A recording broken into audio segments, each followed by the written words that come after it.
Adult stores, sex shops, erotic stores, vibrators, lingerie, porn, etc. Do you have this product? I guess you expect that this place may have some weird people. Grab a blanket, turn off your lights, and if you're under 18, you may want to turn around and leave.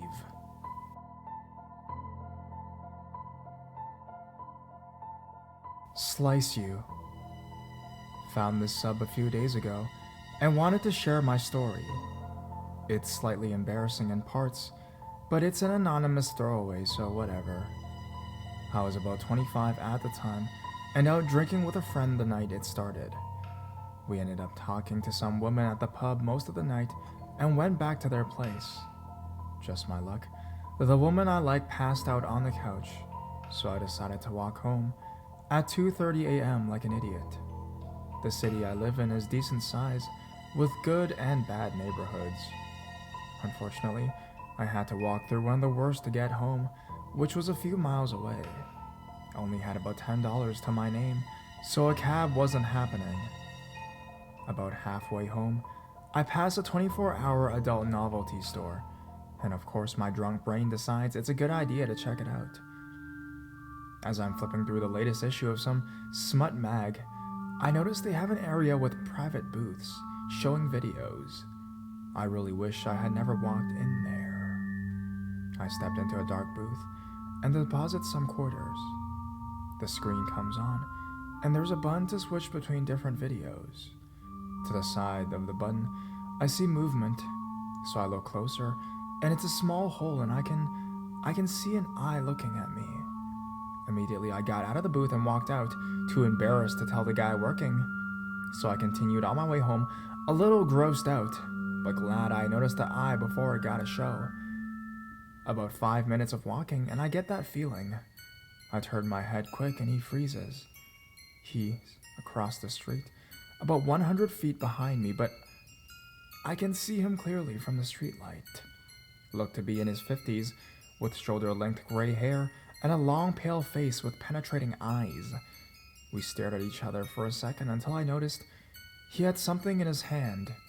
His shoes.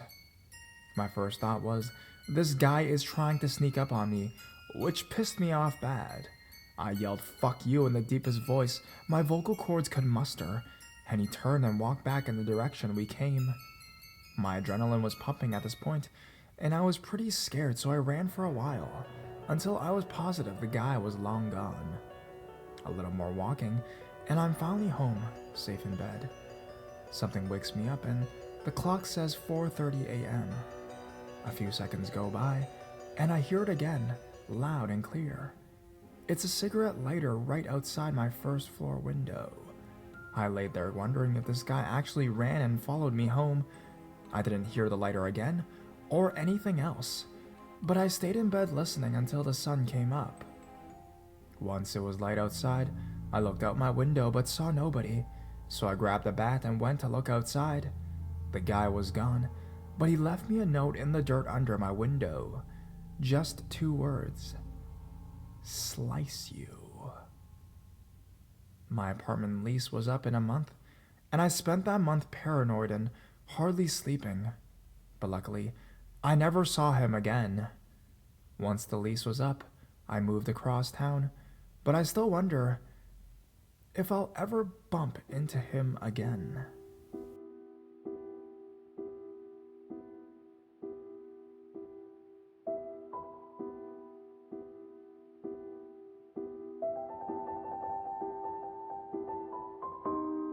Don't talk to my kid like that. Hey all, just found this sub, and figured I could share a few of my stories. I worked in adult stores ever since I got out of high school. Here's my first story for you guys. It's a short one, but the pure twisted nature of how this person's mind seemed to operate will stay with me forever as an example of how ignorant and irrational people can be at the Fap Shack. The store I was working at during this time was a small little store, with one large adult theater partitioned into 2 sides with a sliding door.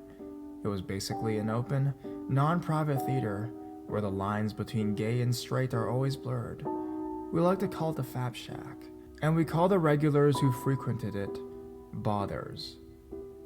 To this day, I still don't know if this theater was legal to have, as it was a semen/pee-scented hellhole of unmade babies and broken dreams.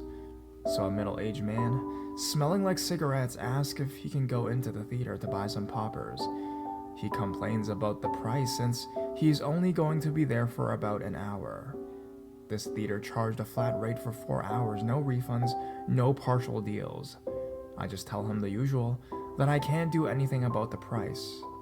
He, like the rest, grumbles and forks over the cash to enter the Fap Shack with his poppers. If you don't know, poppers are slang for amyl nitrate, which was banned, but has since been replaced by a similar chemical that achieves the same or similar results. It's basically a liquid inhalant that people inhale to increase stimulation during sex.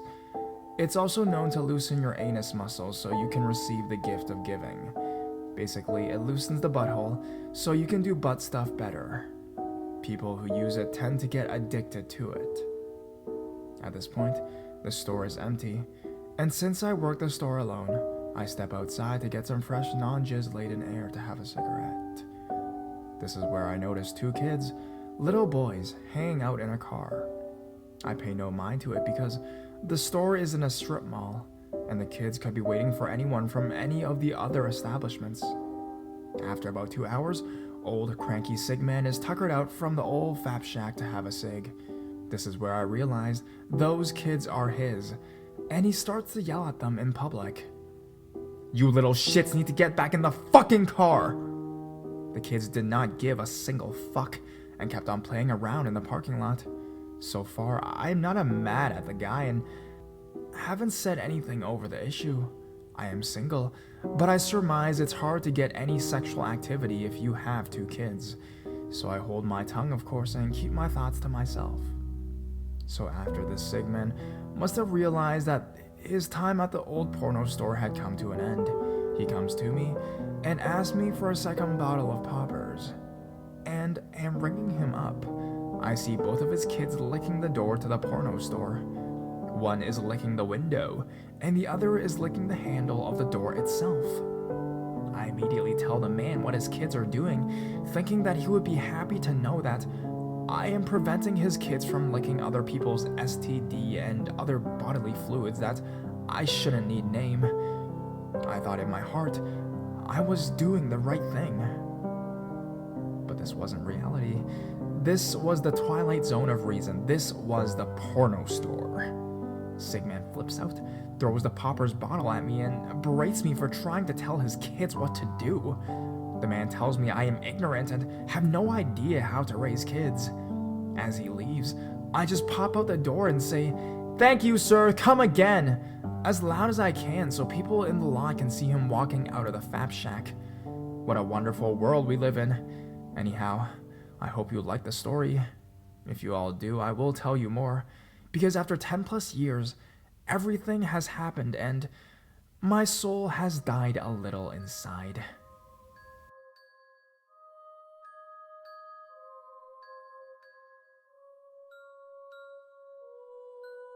He said he was my boyfriend.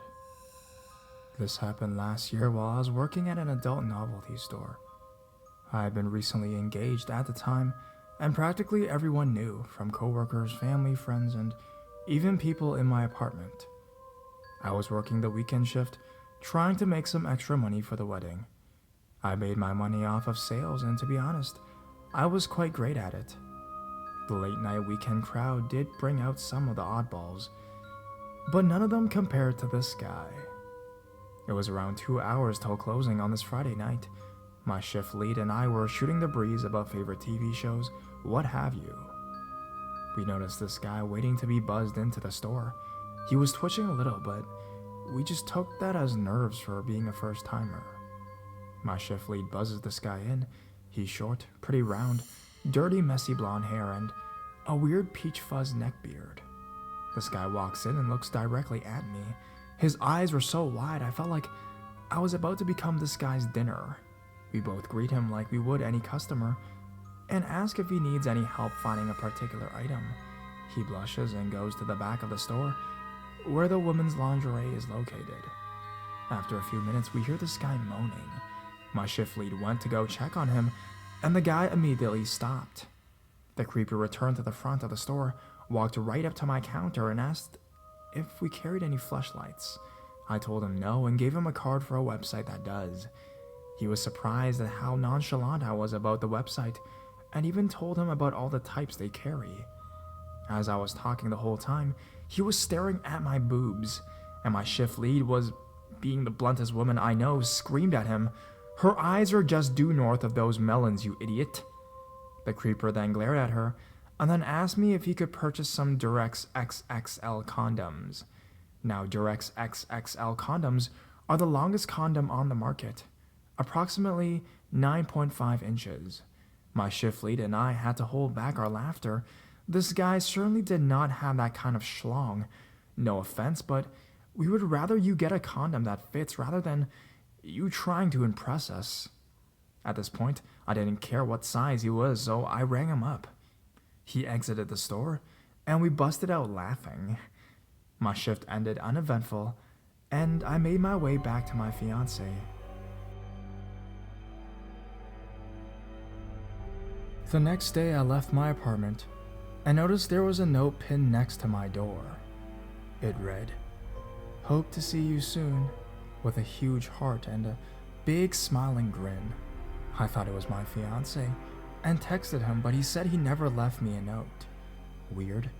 Later that evening, I went to work, clocked in, made a huge sale for a bachelor party, and talked with my shift lead until we closed. I drove home and got a call from my fiancé.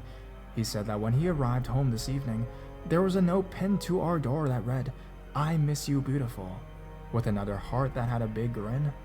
My now husband wanted to know who was leaving them and told our apartment security, and they kept an eye out. This went on for another 2 weeks. I would arrive home and see a note pinned to the door. The notes would get weirder and weirder. One of them read, "I love that dress you wore last night. You're such a bombshell."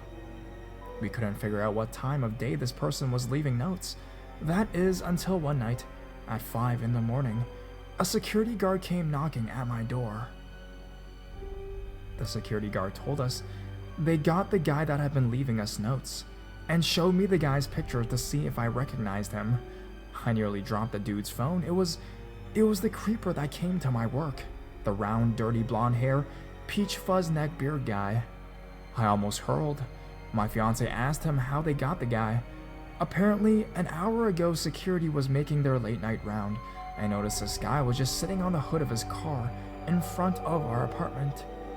They made their way towards him, asked what he was doing there, and he told them, "I'm waiting for my girlfriend." They asked him, "Which apartment does your girlfriend reside in?" And he pointed directly at ours. The guards took him away, called the police, and found out he had a camera filled with pictures of me while I was leaving work, leaving my apartment, getting the mail, shopping for groceries, and while at a bar.